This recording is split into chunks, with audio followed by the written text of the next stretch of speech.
je vais vous présenter l'accompagnement psycho-oncologique des patients, une présentation que j'ai préparée avec Elisabeth Tougin. On a une pensée toute particulière pour nos patients et pour toutes les équipes soignantes qui les suivent. Et je vais aborder, j'ai essayé de le faire d'une manière concise et assez rapide, comment nous intervenons auprès de nos patients. Alors, l'accompagnement psychologique, il permet à chacun de nos patients de parler de sa maladie et des symptômes qui l'accompagnent, de la représentation interne ou externe qu'il peut se faire de la maladie, de son histoire et aussi du moment qu'il est en train de vivre.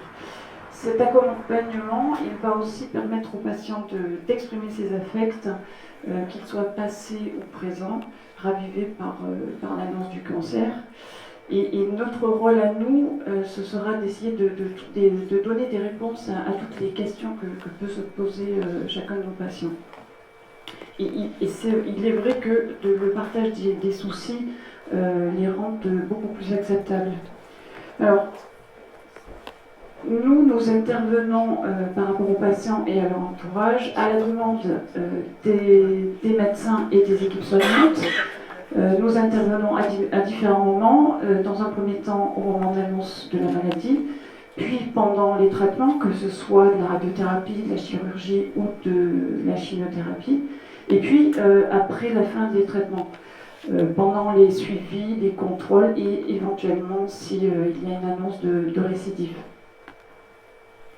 Alors, notre objectif, il est d'écouter le patient, chacun des patients, de les écouter face à des questions qui sont implicites ou explicites, de les accompagner face à un effort d'adaptation qui est continu et répété tout au long des étapes des traitements. Et notre objectif, il est aussi de les soutenir en les aidant à se reconstruire, à s'adapter, en les aidant à essayer de donner du sens à la maladie et du sens à ce qu'ils ressentent vis-à-vis de l'annonce de cette maladie. Alors, avoir un cancer, ce n'est pas entrer dans des schémas qui sont préétablis. On est chacun tous différents et chacun de nos patients ont leurs propres repères psychiques qu'ils ont élaborés tout au long de leur vie. Et ces repères-là, qui existaient jusqu'au moment de l'annonce, ils vont perdre leur fonction contenante et protectrice. Et notre rôle à nous, ce sera de les aider à reconstruire ces repères, des repères qui sont provisoires et remis en cause à chaque étape de ce parcours médical. Alors, un parcours médical qui commence par l'annonce, une annonce pour laquelle on entend souvent dire de la part de nos patients, quand on m'a annoncé que j'avais un cancer, ça a été un véritable coup de tonnerre. Il est vrai que l'annonce est une véritable crise existentielle. Il est nécessaire pour nous de repérer cette crise, de la repérer et d'identifier pour répondre au mieux et être au plus proche du patient en fonction de sa demande. Alors, ce qui se passe face à cette annonce d'une manière consciente et inconsciente, c'est que à l'annonce du cancer, cette annonce, elle entraîne un écroulement de l'illusion d'immortalité du patient, qui fait qu'on a une véritable crise identitaire qui vient complètement bouleverser les sentiments de continuité et d'intégrité du patient, sur lesquels repose son équilibre psychologique, d'où un réel besoin de réaménagement psychique qu'il est nécessaire de prendre en charge lors d'un accompagnement psychologique. Et il est vrai qu'à chaque étape qui suit l'annonce, notre soutien se base essentiellement sur l'assimilation de protocoles médicaux qui sont plus ou moins douloureux, comme la radiothérapie, la chirurgie ou la chimiothérapie, sur l'acceptation des changements corporels, comme on en a entendu parler tout au long de la journée, et puis aussi sur la compréhension des réactions psychologiques que chacun de nos patients peut avoir. Et notre rôle, ce sera d'aider à mettre en place à chacun des patients des stratégies d'adaptation pour faire face à la maladie et au traitement en fonction de leur mécanisme de défense qu'ils ont mis face à leur angoisse. Notre rôle, il sera aussi d'aider le patient à identifier ses ressources face à l'altération et la fatigue des traitements.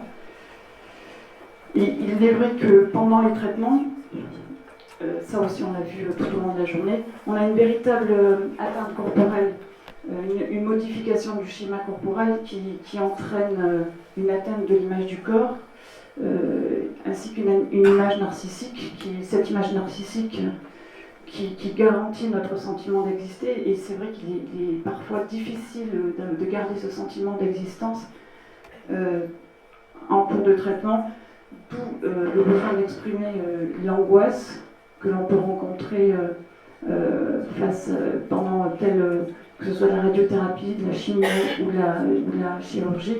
Et l'angoisse qui peut être exprimée, c'est face à une estime de soi qui est touchée, et aussi une perte de confiance en soi. Et contrairement à cette jolie dame qui arrive à se regarder dans le miroir et à se trouver jolie, nos patients, ils ont la plupart du temps du mal à se regarder dans le miroir et à se reconnaître aussi, bien souvent. Alors, ces altérations-là, elles nous entraînent aussi vers des difficultés dans la relation aux autres, avec un sentiment d'incompréhension de la part de l'entourage, un sentiment aussi de solitude. Et ce sentiment de solitude, on le ressent d'autant plus à la fin des traitements. Dernièrement, j'ai une patiente un patient qui me disait « Je suis content d'être sortie de ce traitement, mais je me sens seule avec la maladie. » Il est vrai qu'à la fin des traitements, c'est une période qui est assez paradoxale, avec une certaine ambivalence des sentiments. Les patients se sentent soulagés de terminer leur traitement, et en même temps, ils ne sont plus rassurés par toutes les équipes soignantes qui les ont entourés tout au long de leur traitement. D'où parfois la nécessité de revenir parler de leur angoisse ou autre à la fin de leur traitement ou après. Alors, après la fin des traitements, c'est vrai qu'on intervient aussi pendant la période des contrôles, où il y a un certain état d'incertitude. On intervient, pourquoi? Parce qu'il y a aussi, on a le temps social et le temps psychologique, il n'est pas du tout le même. On peut encore avoir 6 mois, 1 an après, des répercussions psychologiques de cette période de traitement du cancer. Et puis il y a aussi des effets secondaires des traitements, et puis qui sont accompagnés avec de transformations physiques et psychologiques. Ces transformations physiques et psychologiques, elles vont toucher nos patients au plus profond de leur intimité. C'est pour ça que j'ai voulu aborder aussi la sexualité avec tout ce que peuvent entraîner les traitements, c'est-à-dire la baisse de la libido, avec la perte de l'estime de soi, de l'anxiété et de la frustration, qui sont accompagnées de modifications corporelles, et ça a été dit tout au long de cette journée.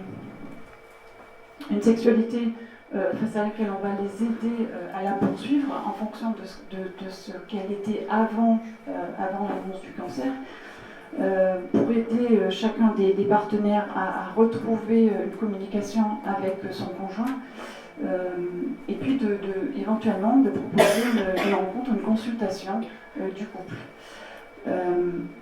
Notre objectif étant de les aider chacun à se reconstruire au niveau de leur estime, et aussi de retrouver un sentiment de maîtrise de leur corps. Ces 2 points étant les plus importants, de manière à ce qu'ils puissent avoir un petit coin de ciel bleu dans leur vie le plus souvent possible après cette période de traitement. Voilà. Et pensez surtout aussi qu'il y a toujours un avant et un après traitement. C'est-à-dire que on les aidera à se projeter dans l'avenir, vers ce petit point de ciel-lieu dont je viens de vous parler. C'est-à-dire qu'avec cette rupture de temps qui est causée par l'annonce du cancer, nous, le principal de nos projets, c'est de les accompagner à leur demande et de pouvoir les aider à cheminer, quel que soit le temps qui les sépare de leur traitement. Voilà, je vous remercie pour votre attention.